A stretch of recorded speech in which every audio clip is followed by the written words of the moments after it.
Good morning বন্ধুরা, কেমন আছো তোমরা সবাই? আশা করি সবাই ভালো আছো এবং সুস্থ আছো। আমিও বেশ মোটামুটি ভালোই আছি। তো আজকে সকালবেলা বানিয়ে নিচ্ছি হচ্ছে স্যান্ডউইচ। অবন্তিকার টিফিনে যাবে। তো অবন্তিকাদের স্কুলে না চলছে, খেলার প্র্যাকটিস চলছে। তো ওরা এখন যাচ্ছে বাড়ি থেকে দেরি করে, ওই 8টার সময়।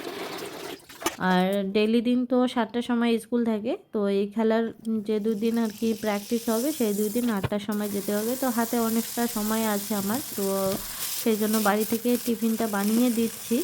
আর না হলে এই ঠান্ডার দিনে না খুব কষ্ট হয়, সকালবেলা উঠতেও যেমন কষ্ট হয়, তেমন মেঝেতে পা রাখতেও কষ্ট হয়। আবার ভাড়া টাড়া মেজে টেজে টিফিন করে দেওয়া, মানে বিশাল একটা বেজে যায়, ঝঞ্ঝাট বেজে যায়। তো কয়েকদিন তো বিস্কিটও দিয়ে দিয়েছিলাম ওকে। আর না হলে আগের দিন টিফিনটা বানিয়ে দেই রাত্রিবেলা, তো সকালবেলা আর কি নিয়ে যায়। তো যাই হোক, আজকে হাতে সময় আছে, সেই জন্য এখানে দেখো পনির, তারপরে সুইট কর্ন, রসুন, ধনেপাতা, তারপর অরিগানো, চিলি ফ্লেক্স, তারপর চিজ, মেল্ট চিজ, এগুলো একসঙ্গে একটা স্যান্ডউইচের জন্য বেস বানিয়ে নিলাম। তারপর একটা তাওয়া বসিয়ে দিয়ে গরম করে বাটার লাগিয়ে দিয়ে দিচ্ছি হচ্ছে বড় বড় সাইজের ব্রেড। এই দিন বড় বড় সাইজের ব্রেড নিয়ে এসেছে। এগুলো ব্রেড একবারে আর কি দুজনের হয়ে যাবে এরকম। তো যাই হোক, ব্রেডটা দেওয়ার পর দিয়েছি টমেটো সস, তারপর এই পনিরের মিক্সচারটা দিয়ে দিলাম। দিয়ে দেওয়ার পর দেখো দিয়ে দিচ্ছে আবারও একটু বেশি করে চিজ, তার উপরে আবারও একটা চিজ স্লাইস দিলাম।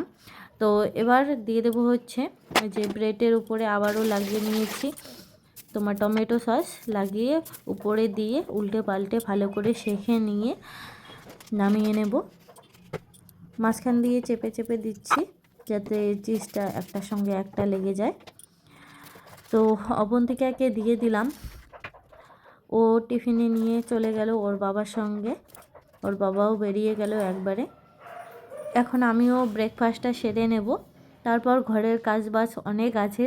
আর সামনে দেখতেই পাচ্ছ ভাত, তরকারি, ডাল সব কিছুই আছে সকালে। আর রান্না বান্নার মানে টেনশন নেই। আজকে অনেক কাপড় জামা ধোয়ার আছে। তো কিছুদিন ধরে কাপড় জামা ধোয়া এত মাথা ব্যথা হয়ে গেছে না কি বলবো। ধুতে তো এমনিতে কষ্ট হয়ই, তো তার উপরে আবার মেলে দেওয়ার জায়গা নেই, যেহেতু এই স্ট্যান্ডের উপরেই আর কি ভরসা। তো এখানে যতটুকু কাপড় ধরে সেইটুকুই আর কি ধোয়া লাগবে। তো তিনটা মানুষের জামা কাপড় রেগুলার ইউজ হচ্ছে, আমার একা হাতে আর কি ধুতে হচ্ছে। বুঝতেই পারছো, একদিন যদি আলসি পায় তো জমে 3 দোকানো 6 হয়ে যায়। তো 3 দিন যদি জমে তাহলে তো বুঝতেই পারছো এরকম হয়ে যায়। আর অফিস করে অবন্তিকার বাবা, জামা কাপড় তো নোংরা হবেই। আর তারপর যাতায়াত, ট্রেনে যায় বাইরে। তো তার উপর অবন্তিকা, ও তো ছোটো মানুষ, প্রত্যেক দিন ওর ড্রেসটা করে ধোয়া লাগে। তো যদিও ওর ড্রেস আছে কি বলে 2-3 সেট, তো তারপরেও না কি হয় বলো তো, যেদিনকার ড্রেস সেই দিনই যদি ধুয়ে দিই, তারপরে পরের দিন যেটা ধোয়া থাকে সেটা পড়ে যায়। আর একটা তো ভেজাই থাকে, এরকম হয় আর কি। ঘরে যেহেতু নেড়ে দেওয়া হয়। এখন বাজে হচ্ছে সকাল 7টা। অবন্তিকা স্কুলে চলে গেল। তো দেখো এখানে ব্যালকনির এইদিকে জানালাটা খুললাম, তো ঘুঘু পাখিটা উড়ে গেল। তো আজকে দেখা যাচ্ছে যে 2টো ডিম আছে ওখানে। প্রথমে একদিন তোমাদেরকে দেখিয়েছি, তো একটা ডিম ছিল, আজকে দেখা যাচ্ছে যে 2টো ডিম। নিচে দেখো, এই লঙ্কার গাছে জল দিতে পারছি না, যদি জল দেই তাহলে ডিমগুলো নষ্ট হয়ে যাবে। আমি চাই না যে ডিমগুলো নষ্ট হয়ে যাক। বাকি সব গাছের গোড়ায় দেখো জল দেওয়া হয়ে গেছে। আমার এর আগের ভিডিওতে তোমরা দেখেছো ঘুঘু পাখির একটা ডিম নষ্ট হয়ে গেছিলো। তো আমি এবার মনে মনে ভাবছিলাম যে ডিম তো নষ্ট হয়ে গেছে, একটা ডিম আছে, তো সেইটা আবার মানে একটা ঘুঘু পাখি থাকা ভালো না বাড়িতে, 2টো থাকা নাকি ভালো। তো যাই হোক, ঘুঘু পাখি বাড়িতে থাকা ভালো কি না সেটাও আমি জানি না, কিন্তু একটা ঘুঘু পাখি নাকি দুঃখের কারণ। তো আমি ভাবলাম যে একটা তো নষ্ট হয়ে গেছে, একটা বাচ্চা হবে, কেমন একটা মনে একটা ডাউট ছিল। তারপর দিন গিয়ে দেখি যে দুটো ডিম পেড়ে আছে। তো যাই হোক, এখন ওরা ওখানেই আছে। তো স্নান আমার কমপ্লিট হয়ে গেছে। এখন আমি মুখে ক্রিম লাগিয়ে নিচ্ছি, তারপর মাথাটা আঁচড়ে নিচ্ছি। সকাল সকাল এই কাজগুলো যদি না হয় পরে মানে এত আলসি লাগে, কী বলবো। তখন সন্ধ্যার দিকে ঠান্ডা লাগে, আমার এই অবস্থা হয়। সন্ধ্যার সময় কোনো দিন করে স্নান করি, তো ওই করে করে আমার গলার ব্যথা হয়েছিল, তারপর টনসিলের ব্যথা, তো অনেক ভুগলাম। তো এখন মনে মনে টার্গেট নিয়েছি, যা করব সকালবেলায় করব।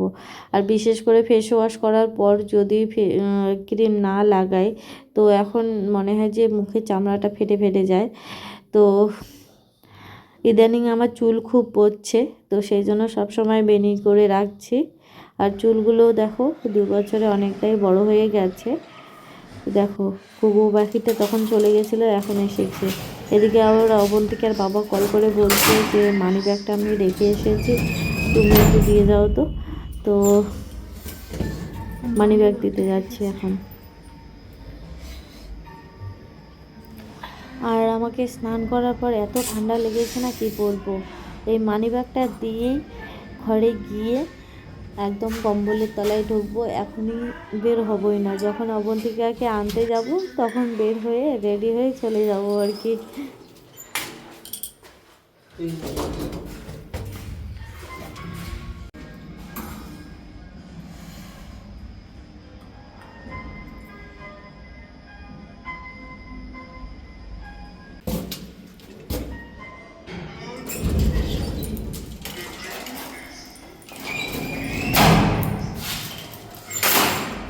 তো বন্ধুরা দেখো, অবন্তিকাকে নিয়ে আসলাম স্কুল থেকে।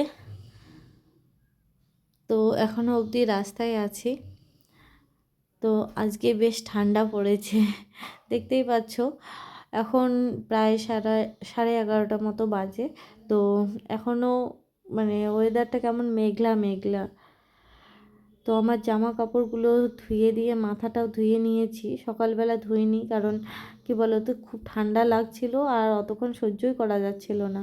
তো যাই হোক, তারপর দেখো বাড়িতে এসে খাওয়া দাওয়া করলাম।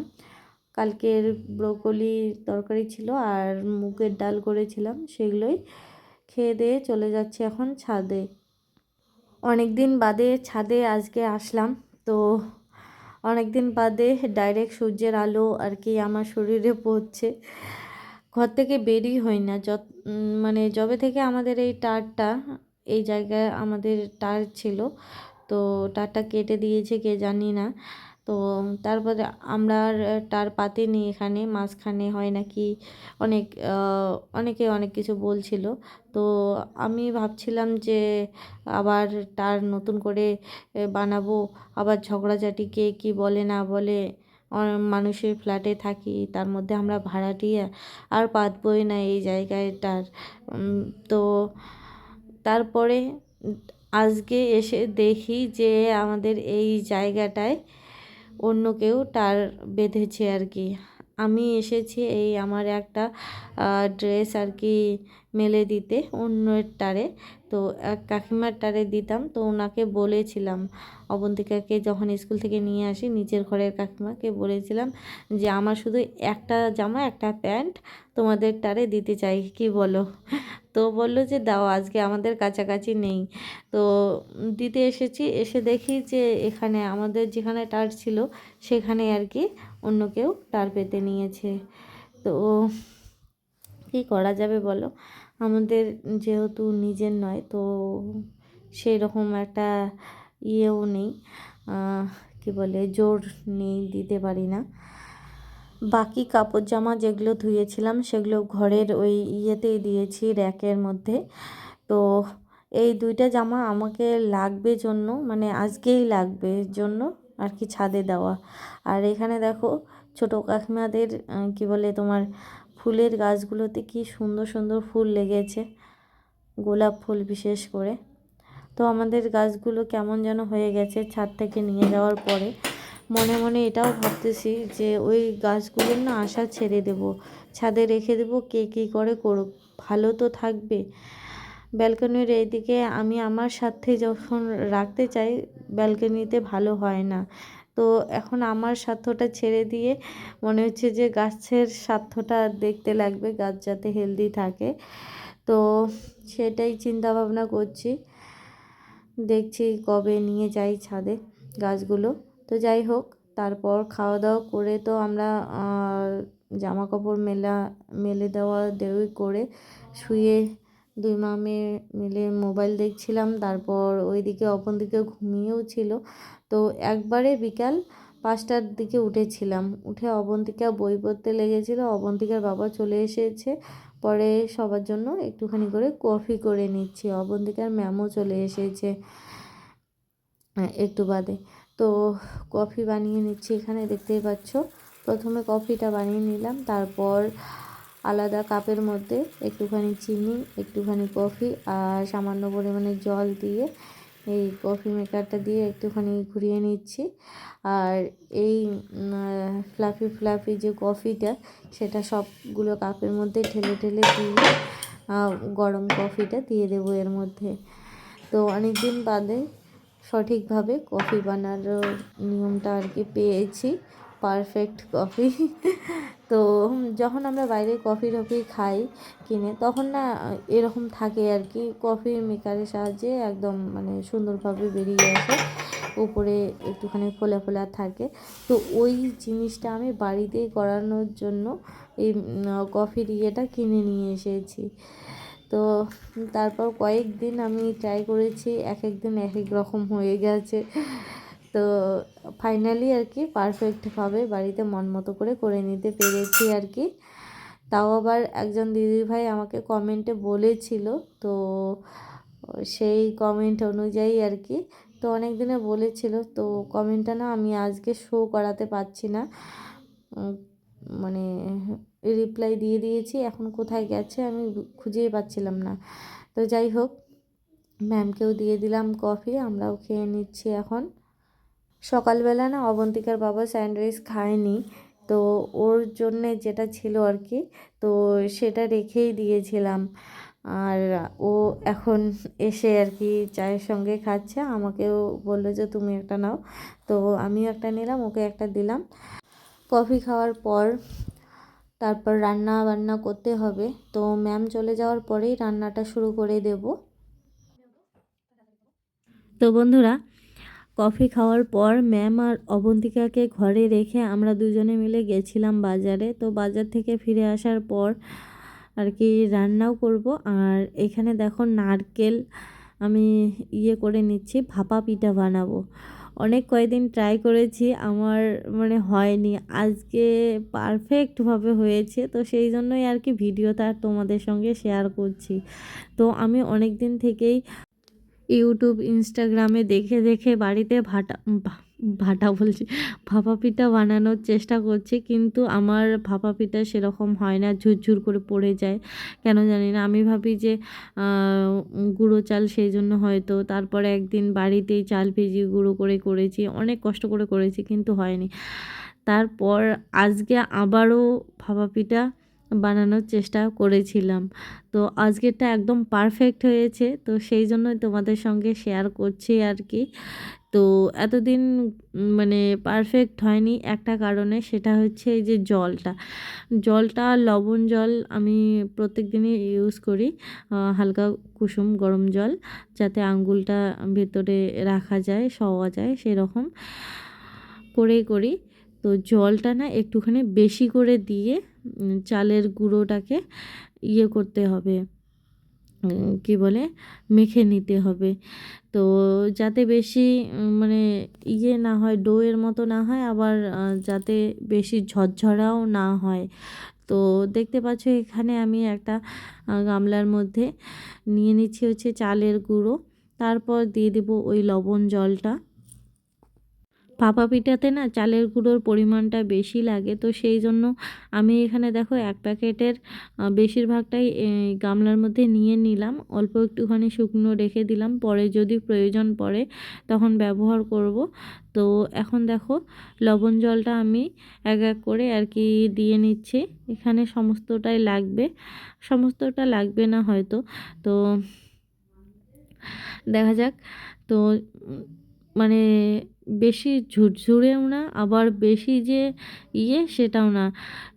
এই চালের গুঁড়োটা যেহেতু শুকনো, কিছুক্ষণ বাদে আবার ঝুরঝুরে হয়ে যায়, সেই জন্য ভালো করে ওই জলটা দিয়ে করে নিতে হবে, মেখে নিতে হবে। তারপর সেই চালনিতে চেলে নিতে হবে। তো আমি একটা এখানে দেখো আলাদা থালার মধ্যে নিয়ে নিচ্ছি এই ইয়েগুলো, চালের গুঁড়োগুলো নিয়ে ভালো করে ছাঁকনি দিয়ে ছেঁকে নেব। চালের গুঁড়োটাকে রেস্ট দেওয়ার জন্য কিছুক্ষণ ঢেকে রেখেছিলাম। তারপর ওইদিকে আমি রেডি করে নিয়েছি নারকেল কোড়া, তারপর খোয়া, তারপর গুড়, কাজু বাদাম এগুলো। তারপর ওগুলো রেডি করতে করতে এদিকে রেস্ট হয়ে গেছে চালের গুঁড়ো। তো এক এক করে এখন ছেঁকে নিচ্ছি। উপরে যে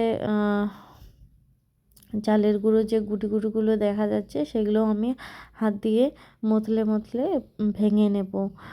তো আজকেও মনে হচ্ছিল আমার প্রথমে যে জলটা কম হয়েছে, তারপরে আবারও না একটুখানি জল মিশিয়ে নিয়েছি, আবারও ছেঁকে নিয়েছি। এই কাজটা আমি 2বার করেছি, তারপর গিয়ে আমার ভাপা পিঠাটা একদম পারফেক্ট হয়েছে।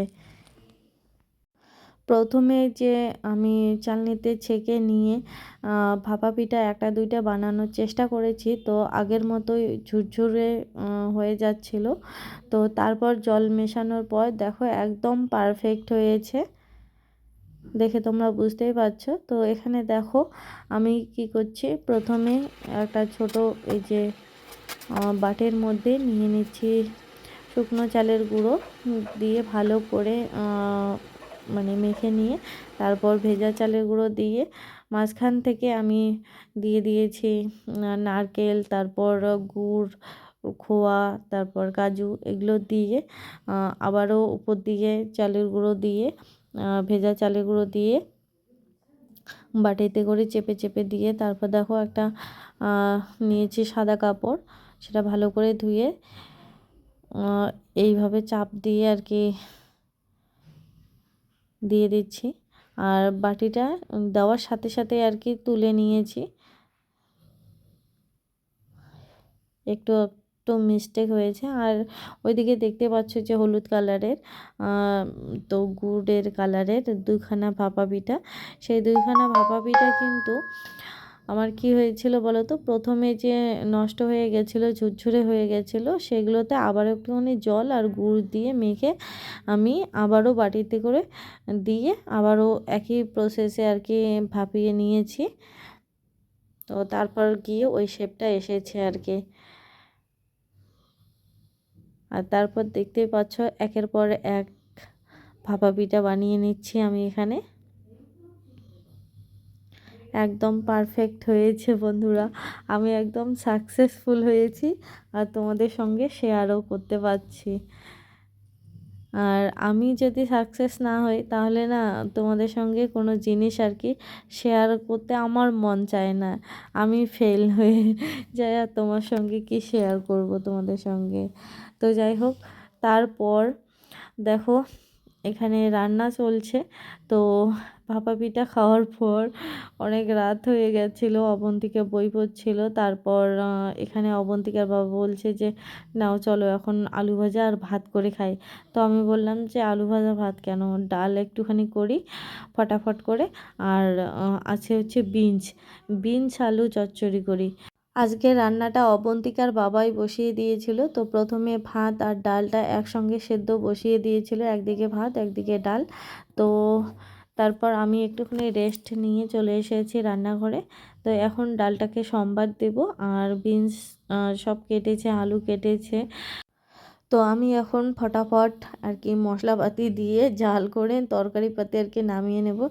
তো কয়েকজন লোক এসেছে আমাদের ঘরে, গানের অনুষ্ঠান হবে এখানে। তো তার জন্য টিকিট বিক্রি করতে এসেছে। তো আমি বললাম যে ওই দিন অবন্তিকার জন্মদিন আছে, আমরা যেতে পারবো না, টিকিট নেব না। তো অবন্তিকার বাবাকে আর কি জোর করছিল ডোনেশন দেওয়ার জন্য। টিকিট তো নিলামই না, ডোনেশন দিতে আমাদের সেই রাতের বেলা 300 টাকা চলে গেল। একটা টিকিটের দামও 300 টাকা। তাহলে আমরা একটা টিকিটে নিতে পারতাম। সামনেই যেহেতু অবন্তিকার জন্মদিন, সেই জন্য আমি না করলাম, যেহেতু আমরা যাব না। আর তার মধ্যে কি বলতো, বাচ্চা মেয়ের জন্মদিন, একের পর একটা করে বায়না, ওদের বায়না শুনতে শুনতে মাথা খারাপ হয়ে যায়। তো কি বলবো আর, খরচা তো আছেই। আর তার মধ্যে অবন্তিকার জন্মদিনটা মাসের লাস্টে, 26শে ডিসেম্বর জন্মদিন। তো মাসের লাস্টে হওয়ার কারণে যেহেতু আমরা মাসের প্রথমেই খরচাপাতি করে ফেলি, মাসের লাস্টে আর হাতে সেরকম টাকা থাকে না। তার উপর আবার এই মাসেই ওর স্কুলের মান্থলি যে টাকাটা সেটাও দিতে হয়, আবার সেশন ফির একটা যে থাকে, ব্যাপার থাকে, সেটাও দিতে হয়। অবন্তিকার এই জন্ম মাসে না আমাদের খুবই চাপে পড়ে থাকতে লাগে।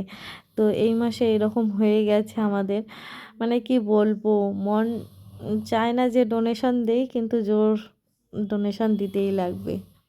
সেই বিষয়টা নিয়ে আর কি দুজনের মধ্যে মন খারাপ চলছে, কথা কাটাকাটি চলছে এখন। তো যাই হোক বন্ধুরা, আজকের মতো ব্লগটা এখানেই। টাটা, সবাই ভালো থেকো, সুস্থ থেকো, সাবধানে থেকো। দেখা হচ্ছে পরের আরেকটি নতুন ব্লগের সাথে। ভিডিওটি ভালো লাগলে অবশ্যই লাইক, কমেন্ট, শেয়ার করে দিও। আর যারা এখনও চ্যানেলটিকে সাবস্ক্রাইব করোনি, তারা অবশ্যই চ্যানেলটিকে সাবস্ক্রাইব করে নিও। টাটা।